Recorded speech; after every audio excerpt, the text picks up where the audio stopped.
사실 태양건설 이야기하는 게 어떻게 보면은 좀 싫습니다. 이게 사실 좋은 이야기를 매번 드리는 게 아니라 안 좋은 이야기를 드리는 거고 뭔가 자구책을 발표를 해라 뭐 정부에서 또 압박을 하고 하는데도 굶적하고 안 움직이는 것 같은 기분은 제 기분 탓일까요? 근데 이제 오늘 이제 좀 좋은 소식이 들어온 거는 있습니까? 자구안을 이제 다 태형건설 쪽에서 추가 자구안도 냈지만 채권자나 이렇게 당국에서 그 요구하는 요구안들을 다 수용하겠다. 그래요. 예, 방금 또 최근에 그 기사에 떴기도 했는데 이렇게 되면 이제 뭐 워크아웃이 개시될 가능성이 상당히 높아졌다. 네. 그 전까지는 뭐 남의 뼈를 깎는다 뭐 이런 이야기까지 나왔지 않습니까? 그런데 이제 금융당국에서 이렇게 압박을 했을 때 태형에서 모두 받아들이겠다 이렇게 이야기 나오고 있습니다. 네, 모든 것을 받아들이고 정말 워크아웃을 통해서 뭔가 기업들의 달라진 면모를 좀 볼 수 있었으면 좋겠고 이게 사실 제일 중요한 거는 더 많이 다른 곳으로 확대가 되지 않는 것이 더 중요한 것 같은데 아직 사실 이 사재 출연 부분에 대해서도 굉장히 또 민감하게 얘기가 많았고요. 한데 태양건설 이번 이 이슈에 대해서 이 주가는 너무나 많이 들쑥날쑥해가지고 오늘도 보니까 태양건설의 주가가 지금 8%대 급등을 다시 하고 있습니다. 변동성이 꽤 심한 것 같아요. 네, 그렇죠. 일단 뭐 워크아웃에 대한 이제 기대감으로 이제 주가가 지금 뭐 움직이고 있다라고 표현하는 게 더 맞지 않을까 싶습니다. 뭐 처음에 이제 빠질 때는 법정 관리 가는 거 아니냐라는 뭐 그런 우려감이 있지만 지금 현재로는 뭐 법정 관리보다 이제 워크아웃에 대한 기대감이 이제 큰데요. 그렇지만 아직까지는 좀 더 지켜보셔야 될 것 같습니다. 지금 이유가 뭐냐면 지금 채권단 관련돼서 이 채권단의 75%가 찬성을 해야 지금 워크아웃에 진행을 할 수가 있는 그런 상황입니다. 그렇는데 지금 뭐 지난번 이제 채권단 설명회도 나타났듯이 채권단 설명회에 400여 개 뭐 이제 법인들이 참여를 했습니다. 그러니까 그만큼 지금 채권단이 딴 때보다 좀 더 많이 폭넓게 있다라는 거고요. 그리고 이제 채권은행단이 현재 갖고 있는 채권 비율은 3분의 1에 불과합니다. 그러니까 나머지 75%를 하려면 40% 이상의 채권단들이 동의를 해줘야지 가능한 그런 상황이고요.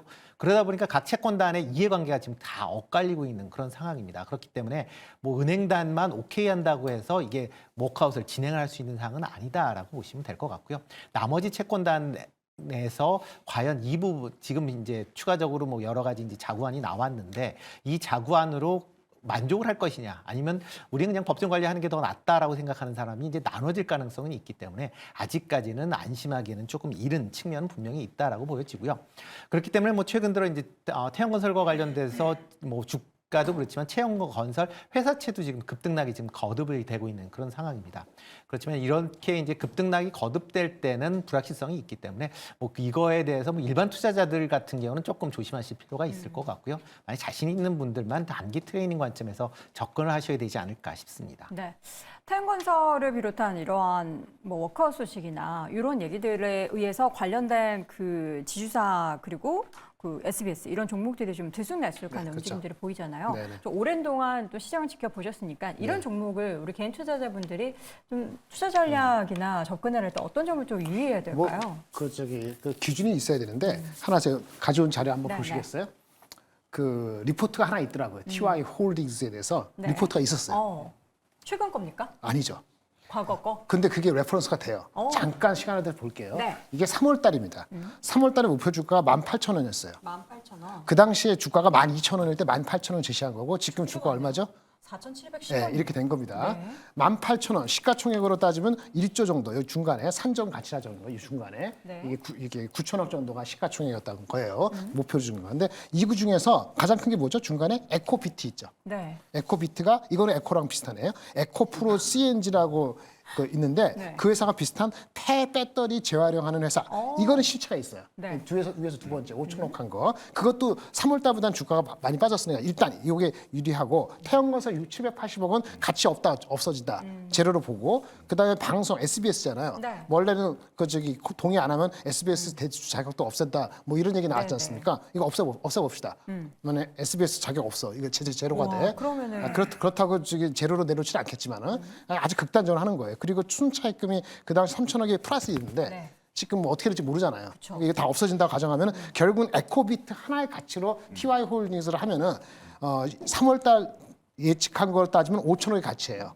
5천억이요? 그런데 이게 3월 달에 1조 5천억에 대해서 지분율 50%하고 할인율 30%에서 5천억이거든요. 네. 3월 달에보다 지금 주가가 많이 빠졌을 거 아니에요. 그쵸. 3월 달에 이거 비교할 때 누구랑 비교했냐면은 그 다음 주에 보면은 성일 하이텍이라고 있거든요. 아, 페비터리 관련 네, 기업가? 성일 하이텍하고 뭐 저기 그 캐파 기준해 가지고 한 75% 잡은 것 같더라고요. 그 성일 하이텍 주가 많이 빠졌거든요. 그러니까 1조 5천억의 숫자도 내려가면은 지금 아마 이것이 아마 대충 하면은 아마도 75% 하면은 지금 이 5천억 숫자가 3천억에서 한 2천 몇백억 나올 거예요. 그러니까 지금은 뭐죠?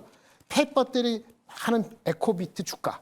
이거 기준으로 해가지고만 잡은 주가에 근접하고 있다라고 봐서 완전히 공중분해가 아니라면 TY홀딩스는 거의 바닥에 왔다라고 저는 보여집니다. 개인적으로. 추천하는 건 아니고요. 네. 전제가 이 에코비트 1조 5천억 이 처음에 한 거, 이분이 한 거, 이 가정이 있어야 되는데 그래도 근거는 있죠. 네. 이 정도 말씀드릴 수 있겠어요. 관련한 주가는 바닥에 온것 같아요. 기업들의 밸류를 이렇게 평가를 해서 계산을 해봤을 때 현재 주가는 바닥권인 거는 맞지만 지금 뭐 그렇다고 해서 매수에 적극적으로 가라 마라 이런 추천은 아니니까요. 이 부분도 꼭 염두에 두시기 바라겠고요.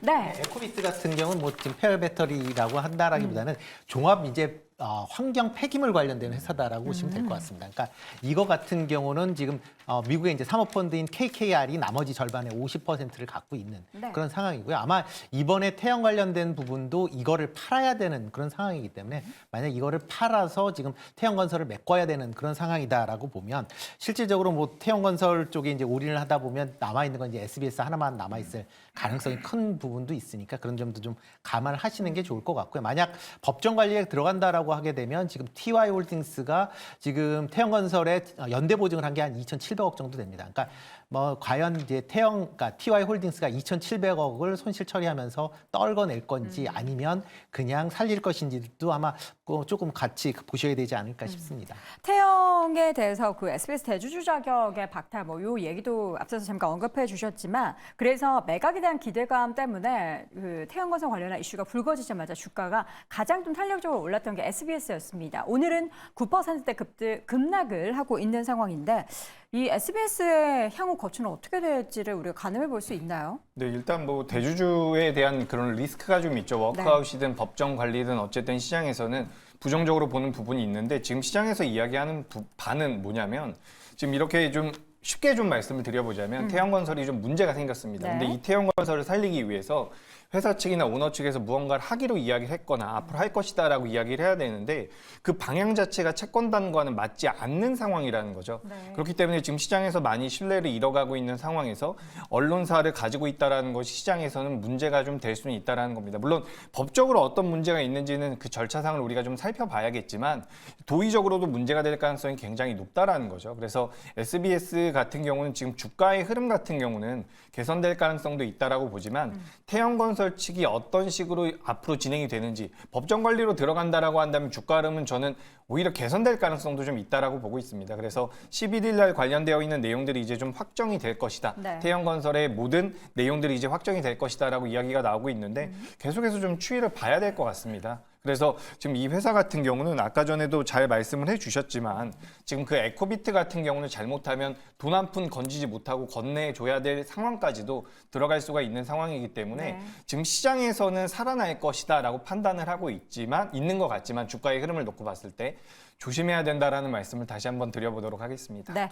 자, 이렇게 해서 태형건설 관련한 이슈를 또 확인을 해봤습니다. 앞으로도 이야기들이 계속 나올 텐데 뭔가 또 의미 있는 그런 내용도 나올 때마다 이 시간을 통해서 TY홀딩스 그 최대 그 그 회장 입장에서 네. 봤을 때는 그 사실은 아주 까놓게 하면 태형건설 버리는 게 가장 좋은 시나리오예요. 사실은. 근데 그렇게 했다가는 TY홀딩스가 공중분해기 되기 때문에 그쵸. 그렇게 못하죠. 그럴 때 이제는 결국은 SBS하고 에코비트하고 둘 중에 하나를 선택해야 되는 게 되거든요. 그럼 뭘 선택하시겠습니까? 그건 잘 모르죠. 근데 일단 둘 다 포기하면 무너지는 거니까 둘 다 포기 못하고 둘 다 포기하라고 하지는 않을 거기 때문에 둘의 가치가 비슷비슷해요. 에코비트와 SBS 가격이. 네. 그래서 둘 중에 하나는 살아남고 공중분해가 안 된다면은 결국은 그렇게 돼야지 해결이 될 거 아니겠어요? 그러면 이제는 대충 마무리가 다 된다. 그런데 가장 리스크한 건 태형건설은 가장 리스크하죠.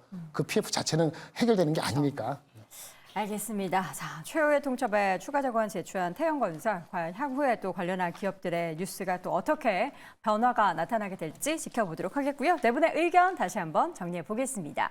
김장렬 고수, 위험을 굳이라고 의견 남겨주셨고요. 박수호 고수, 채권단 한숨 돌렸다. 임순재 고수, 법정 관리 가능성을 대비하자. 이재규 고수, 큰 문제가 될 수 있는 사안이다라고 의견을 남겼습니다.